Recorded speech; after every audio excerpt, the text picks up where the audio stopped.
What's going on, everybody? Welcome to another video where I prove to you all and myself that I know what I'm doing while playing the Pokemon TCG.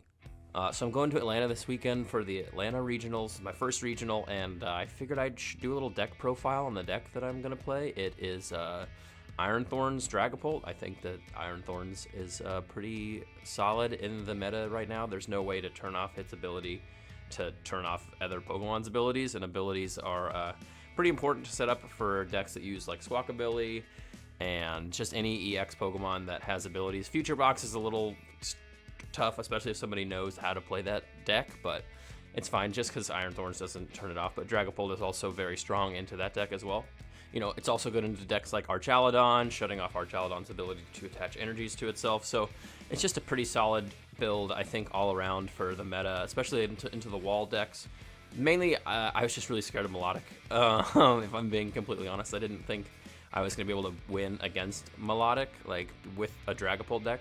And I was like, all right, well, I'll just play Thorns. At least it one hits a Melodic, and they, you know, it also disables all the other abilities of the Cornerstone and the Farigiraf that are played in those wall decks. So I'm hoping to do okay. I'm going to blog the whole thing or vlog the whole thing while I'm in Atlanta, and I'll make a video on that afterwards and kind of just let everybody know how I did. But I'm not really expecting to do like amazing. I just want to go there and have fun and play a deck that I feel comfortable with, and I feel like is good into most matchups. I mean, it's not great into all matchups, but it's, you know, it's good into most, so I figured it'd be a cool deck to play. So this is my 60, and yeah, let's get into the video. Before I show you guys my deck, I just want to say thank you guys for subbing up. If you're new to the channel, welcome to the channel. If this is your first video, hi, I'm the Bagel Master. I talk about Pokemon TCG stuff, and yeah, if you like the content, hit that like button, hit that subscribe button, and it would go a long way for just the channel in general. I'm working towards 2,000 subs, and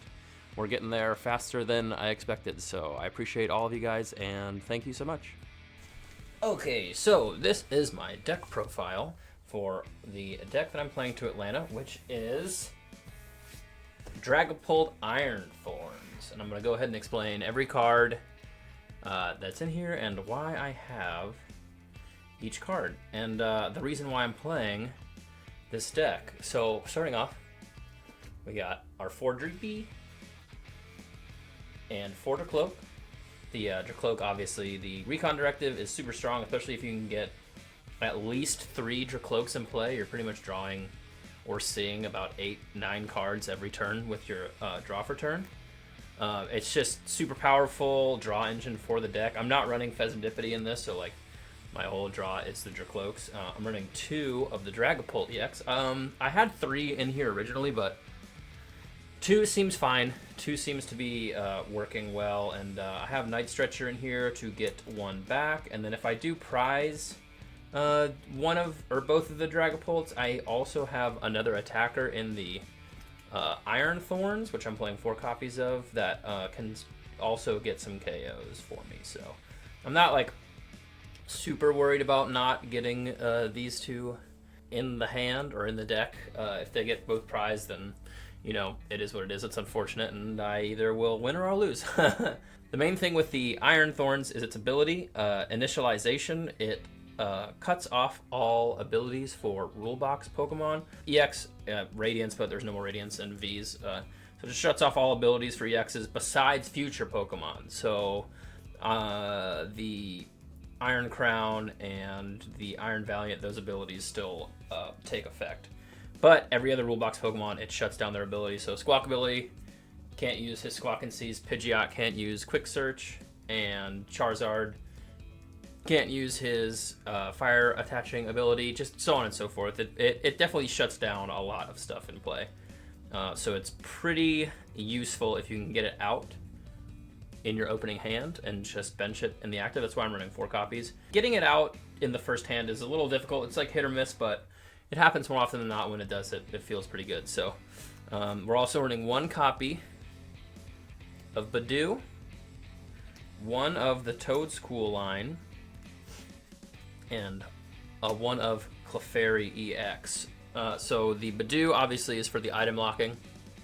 It's actually pretty useful, especially even in mid-game, to item lock your opponents. or going first to item lock your opponents, depending on which deck you're playing against. If you're playing against a deck that is really ability heavy, you know, try and get Thorns in the active. If you are going against a, you know, deck that plays rare candies to evolve, use Budew. Then we're playing this one of Toedscruel line. The slime mold colony on the Toedscruel stops players from using item cards and or stadiums to take cards from their discard pile and put them back in their hand. So Night Stretcher, Energy Retrievals, and the new Stadium Levincia cannot be used. I mean, they can be used, but you just don't get an effect from them. You can't take the cards back. So you can play the cards, it just doesn't do anything.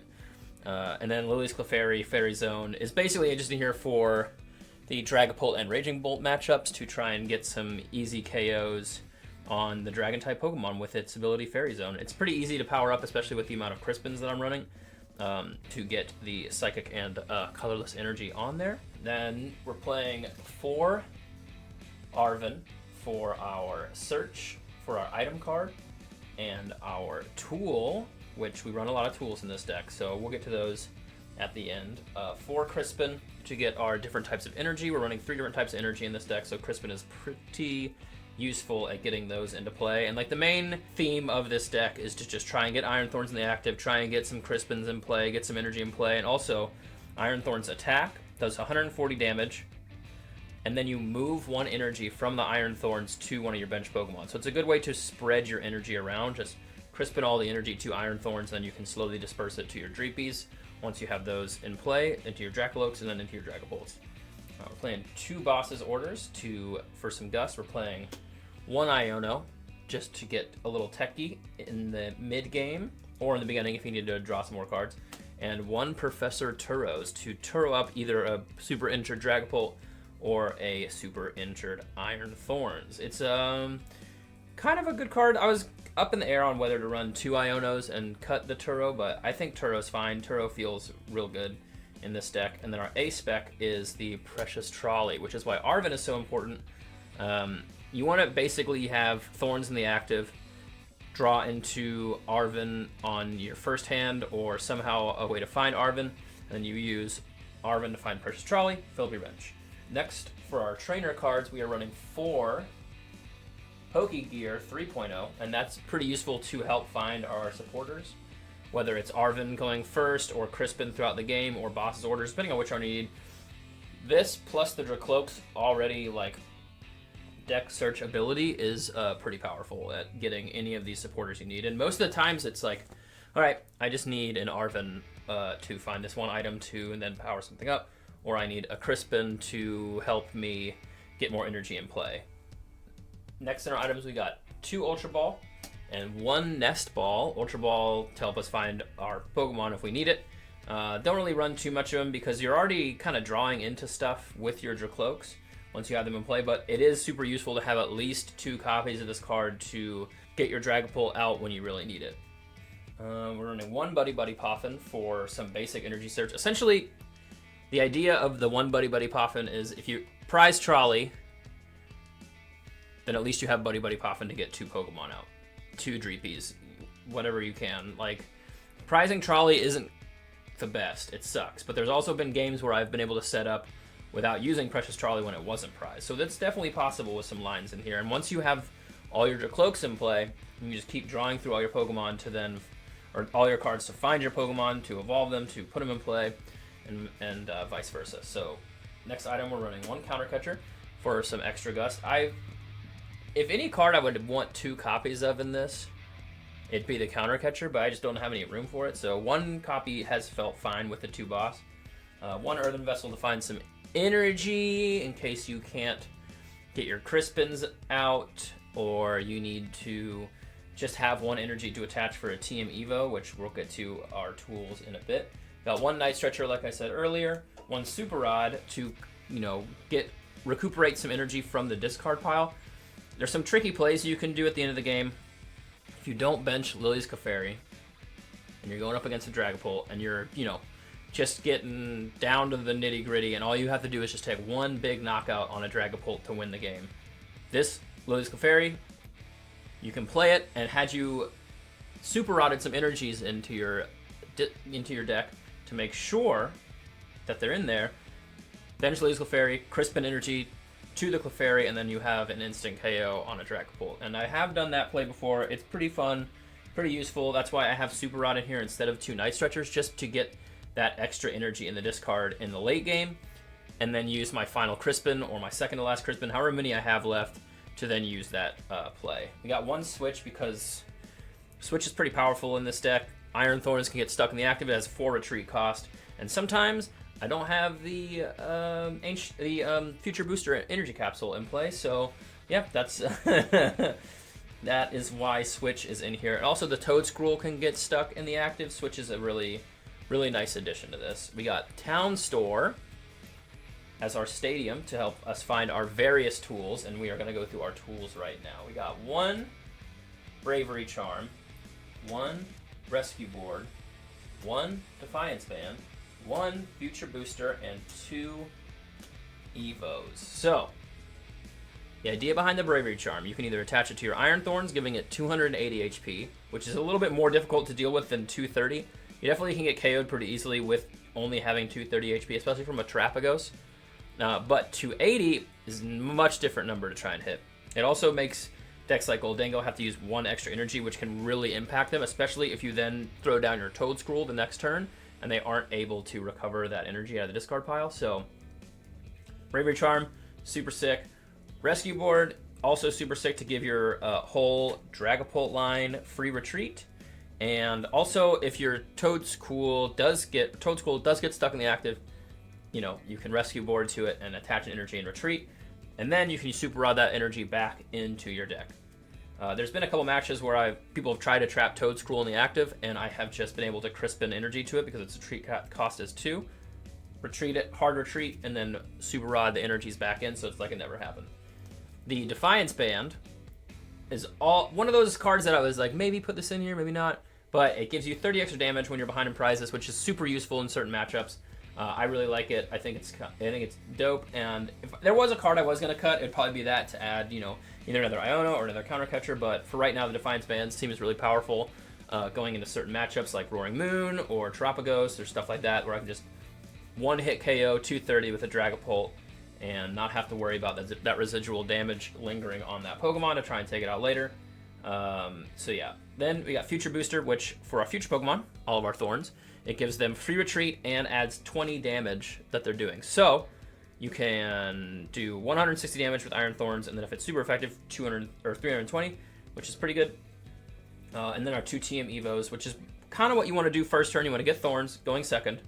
You want to get Thorns, then you want to Arven for Trolley and Evo, and hope you have an energy in hand. If not, try and get an energy in play. I mean, we run 9 energies, so getting an energy in your opening hand is fairly common, but if you don't, you know, try and wait till next turn. You're usually pretty safe not getting attacked going into your second turn with Iron Thorns, just because it makes it a little difficult for your opponent to set up a little bit if they are using Pokemon with abilities. But 2 Evos, you don't want to prize your Evos. You really want to be able to Evo first turn and get some Drakloaks in play for the next turn just to start drawing cards, and then essentially the second turn you are in play, you Crispin the other 2 energies you need for Iron Thorns attack, and then you just start swinging and moving energy around. That is the main strategy. So for our energies, we're running 2 Electric, 3 Fire, and 4 Psychic energies. So 9 energies total, and yeah, that's about it. The reason I have more Psychic energies is for the Lillie's Clefairy. I just wanted to make sure that I had at least 1 extra Psychic energy for that attack. I was running this deck before with 2 Electric, 3 Fire, and 3 Psychic, but adding that other Psychic Pokemon in there kind of meant that I needed the extra energy just to make sure I could pull off that attack. Some decks that run this format are running more energy, but I'm running a lot of tools, and I like the tools. I think the tools are helpful. Super Rod is also helpful to get these energies back in play, so I have 9 energies is feeling pretty good right now with that. But yeah, anyway, this is the deck I'm playing to Atlanta. Let me know in the comments what you guys think, if you guys are going to Atlanta to play in the regionals, and if you are, I hope to see you out there, and if not, maybe next time. You can also try and build this deck and play it, see how you like it. I know it's a lot of different moving pieces, but I've been playing Thorns Dragapult for a bit, and this seems like the best build, and yeah, the reason that I'm playing this for the most part is because it feels good into the most matches. It's not great into every match, but it's good into a wide variety of things like Terrabox, the Waldex, Goldengo. It just feels good into everything, and that's kind of what I'm looking for. I'm not really trying to win every match. I'm just trying to win as many matches as I think I can. And yeah, that's where my head is at. Anyway, if you guys liked that video, let me know down in the comments. Hit that like button, hit that subscribe button, and I will catch you guys on the next one.